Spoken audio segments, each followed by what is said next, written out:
মজার ঘটনা খেয়াল করে শুনেন। আমার প্রিয় কলিজার টুকরা ভাইয়েরা, কানগুলো খরগোশের কানের মতো খাড়া করে আমার দিকে তাকান। সাইয়্যিদাতুনা উম্মে সালামা রাদিয়াল্লাহু তাআলা আনহা, ওনার স্বামীর নাম আবু সালামা। শ্রেষ্ঠ দম্পতি, শ্রেষ্ঠ ফ্যামিলি। প্রথমে হিজরত করেছিলেন হাবাসায়, পরে হিজরত করেছেন মদিনায়। উহুদ যুদ্ধের পরে ওনার স্বামী আবু সালামা ইন্তেকাল করলো, শহীদ হলো। সুবহানাল্লাহ পড়েন।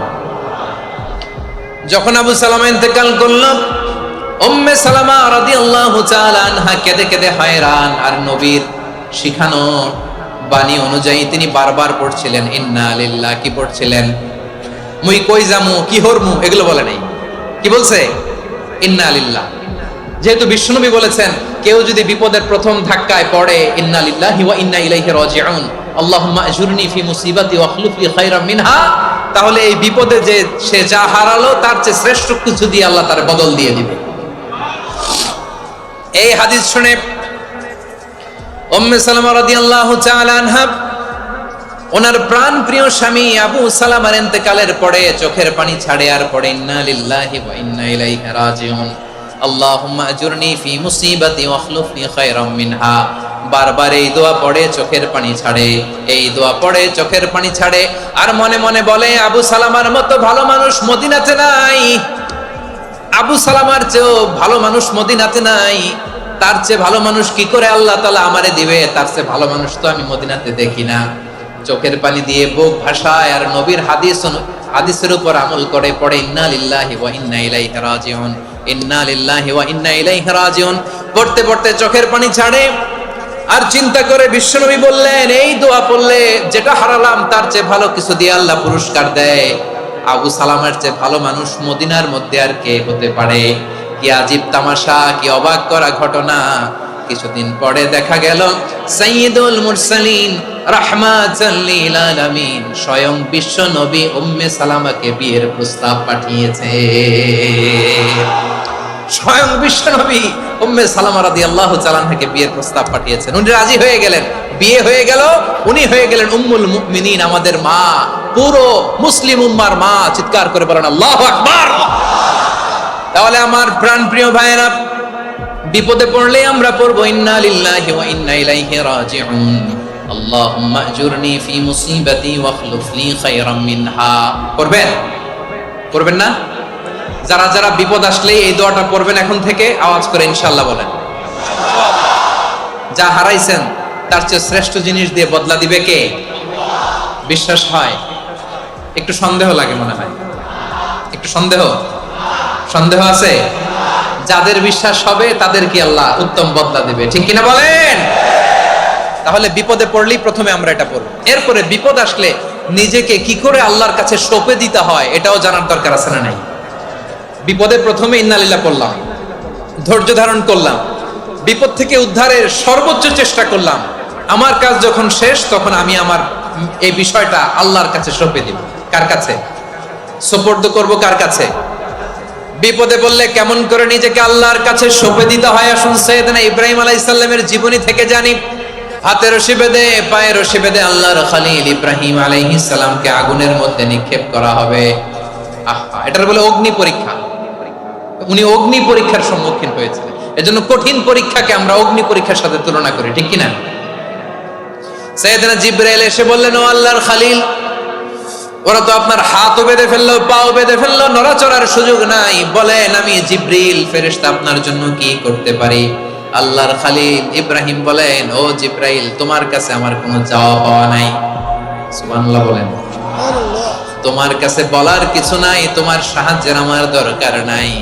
সাইয়েদনা ইব্রাহিম আলাইহিস সালামকে হাতে পায়ে রশি বেঁধে, হাত পা বাঁধা অবস্থায় জ্বলন্ত অগ্নিকুণ্ডে যখন নমরুদের দলবল নিক্ষেপ করবে, আল্লাহর খলিল কিভাবে নিজেকে আল্লাহর কাছে সঁপে দিয়েছেন পটুয়াখালীর ভাইরা খেয়াল করে শুনুন।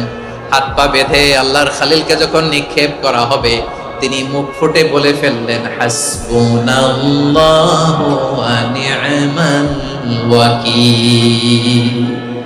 হাসবুনাল্লাহু ওয়া নি'মাল ওয়াকিল, আমার জন্য আল্লাহই যথেষ্ট, আমার জন্য আল্লাহই যথেষ্ট। তিনি আমার সবচেয়ে বড় গার্ডিয়ান, তিনি আমার সবচেয়ে বড় অভিভাবক। জিব্রাইলের সাহায্যে অফারকে ফিরিয়ে দিলেন। দুনিয়ার বুকে কারো কাছে কিছু বলেন নাই, মুখ ফুটে বলেছেন হাসবুনাল্লাহ। ও আমার পটুয়াখালীর প্রাণের ভাইয়েরা, খেয়াল রাখবেন, কোন বান্দা তার হাতে থাকা সব চেষ্টাটুকুন করার পরে মুখ ফসকে মুখ দিয়ে যখন বলে ফেলে হাসবুনাল্লাহ, বান্দা যখন হাসবুনাল্লাহ বলে ফেলে, ওই ব্যাপারটা ডিল করার দায়িত্ব স্বয়ং আল্লাহ আরশের উপর থেকে নিয়ে নেয়। আপনি যখন বলে ফেলবেন হাসবুনাল্লাহ, এটা ডিলিং করবে কে তখন? চিল্লায় বলেন না, তিনি কে? বান্দা তার সাধ্যের সবটুকু চেষ্টার পরে নতজানু হয়ে যখন বলবে হাসবুনাল্লাহ, আল্লাহ তুমি আমার জন্য যথেষ্ট, নি'মাল ওয়াকিল, তুমি আমার শ্রেষ্ঠ অভিভাবক, তখন তার কি দরকার না দরকার এটা ডিল করে স্বয়ং আল্লাহ। নিক্ষেপ করা হলো সাইয়েদনা ইব্রাহিমকে অগ্নিকুণ্ডলিতে। হাজার হাজার মানুষের দৃশ্য দেখার জন্য জড়ো হয়েছে এরকম বিশাল ময়দানে। কিন্তু কি অবাক করা ঘটনা, সবাই ভয় পাচ্ছিল, না জানে কি হয়ে যায়। আল্লাহর খালিলকে যখন আগুনের কুণ্ডলিতে নিক্ষেপ করা হয়, আল্লাহর খালিল ইব্রাহিম আগুনের কুণ্ডলীর মধ্যে বসে বসে মানুষগুলোর দিকে তাকিয়ে হাসতে শুরু করে দেয়। কারণ আকাশ থেকে রব্বুল আলামিন স্পেশাল ভার্ডিক্ট নাজিল করেছেন, স্পেশাল হুকুম জারি করেছেন, কুল্লা ইয়া নারু কুনি বারদান ওয়া সালামান আলা ইব্রাহিম। ও আগুন খবরদার, সৃষ্টি শুরু থেকে তোকে একটা ধর্ম আমি বাতলে দিয়েছিলাম, তোর ধর্ম, আগুনের ধর্ম হলো যা পাবে জ্বালিয়ে সারখার করবে। আল্লাহ বলল, ও আগুন, তোর ধর্ম দিয়েছিলাম, তুই সব জ্বালিয়ে পুড়িয়ে সারখার করে দিবি, কিন্তু ক্ষণিকের জন্য আমি তোর জ্বালিয়ে দেওয়ার ক্ষমতাটাকে কেড়ে নিলাম, জ্বালিয়ে ভস্ম করে দেওয়ার ক্ষমতা আমি কেড়ে নিলাম। কুনি বারদান, ঠান্ডা হয়ে যা, কিন্তু এত বেশি ঠান্ডা হবি না আবার আমার ইব্রাহিমের জন্য সর্দি লেগে না যায়। সুবহানাল্লাহ, এত আস্তে বললে হবে? কুনি বারদান, বারদ মানে বরফ, ঠান্ডা, ঠান্ডা হ, কিন্তু এত ঠান্ডা হবি না যাতে আমার ইব্রাহিমের কষ্ট হয়। আগুন বলে, আল্লাহ একবার বললাম ঠান্ডা হ, আবার বলো এত ঠান্ডা হবি না যাতে খালিলের সর্দি না লাগে। কেমন ঠান্ডা হব, কেমন এনভায়রনমেন্ট তৈরি করে দেব বলো? আল্লাহ বললেন, সালামান আলা ইব্রাহিম, আমার খালিল, আমার কলিজা, আমার ইব্রাহিমের জন্য তুই জান্নাতের গুল বাগিচা হয়ে যা। ও ভাই, নবী মুসার মতো ঈমান হলে রাস্তা হবে সাগর জলে, নবী ইউসুফের মতো ঈমান হলে একে একে দরজা খোলে। নবী ইব্রাহিমের মতো ঈমান যদি আজও থাকে বিদ্যমান, অগ্নিকুণ্ডে দেখতে পাবে খুবসুরত এক ফুল ভাগা। কুলনা ইয়া নারু কুনি বারদান ওয়া সালামান আলা ইব্রাহিম, বান্দা যখন মুখ দিয়ে বলে হাসবুনাল্লাহ,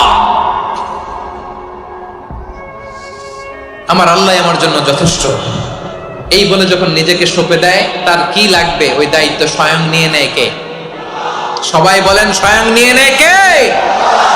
তাহলে আমার প্রিয় ভাইরা, বিপদের শুরুতেই আমরা বলবো ইন্না লিল্লাহ। শুরুতে কি বলবো?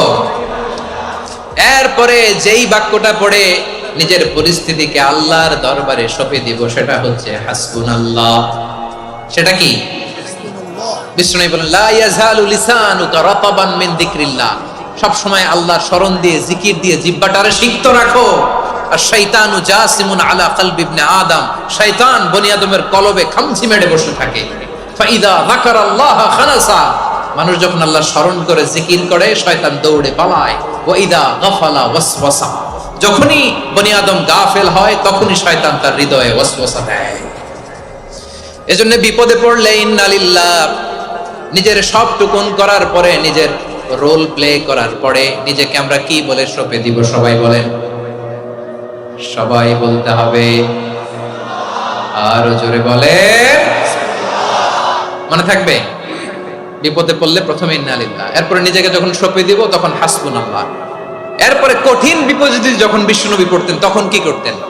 এমন বিপদ মাঝে মাঝে হয় না, দেয়ালে পিঠ থেকে যায়, চোখে মুখে অন্ধকার, কি করব দিশা খুঁজে পাই না, এরকম হয় কখনো? হ্যাঁ, আপনাদের হয়? হয় না? তো জান্নাতে আছেন আপনারা।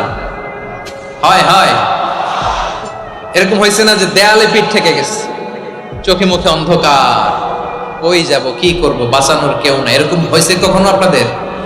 যদি হয় তাইলে এটার সলিউশন বলবো, না হইলে তো এগুলো বলে লাভ নাই। হয় হয় হয়। বিশ্বনবী এরকম কঠিন বিপদে পড়েছেন জীবনের কিছু কিছু মুহূর্তে, ওই মুহূর্তে বিশ্বনবী স্পেশাল দুইটা দোয়া পড়তেন। এই দোয়াগুলো আপনাদেরকে জানিয়ে দেয়। বিশ্বনবী বলেন, কঠিনতম বিপদে যখন পড়বা, দেয়ালে পিঠ থেকে যায়, চোখে মুখে অন্ধকার, বাঁচার কোনো উপায় নাই, তখন পড়বা লা ইলাহা ইল্লা আনতা সুবহানাকা ইন্নী কুনতু মিনাজ জালিমিন। আল্লাহ, তুমি ছাড়া কোনো ইলাহ নাই, তুমি পবিত্র, নিশ্চয় আমি জালিমদের অন্তর্ভুক্ত। সুবহানাল্লাহ বলেন। এই দোয়া সাইয়েদনা ইউনূস আলাইহিস সালাম পড়েছিলেন যখন মাছের পেটে ছিলেন। কিসের পেটে? এবং অনেক মুফাসসিরিন ইকরাম বলেছেন, অনেক আহলুল ইলমরা বলেছেন, এটা হচ্ছে ইসমে আজম। ইসমে আজম এমন দোয়া যেটা দিয়ে দোয়া করলে আল্লাহ দোয়া কবুল করে, কিন্তু এটা কোনটা, এটা নিয়ে ইখতিলাফ আছে। কোন আহলুল ইলম বলেন এই লা ইলাহা ইল্লা আনতা সুবহানাকা ইন্নী কুনতু মিনাজ জালিমিন, এটা হচ্ছে ইসমে আজম। বিপদে পড়লে এই দোয়া পড়তে হয়, লা ইলাহা ইল্লা আনতা সুবহানাকা ইন্নী কুনতু মিনাজ জালিমিন। এটা পড়বেন আপনারা।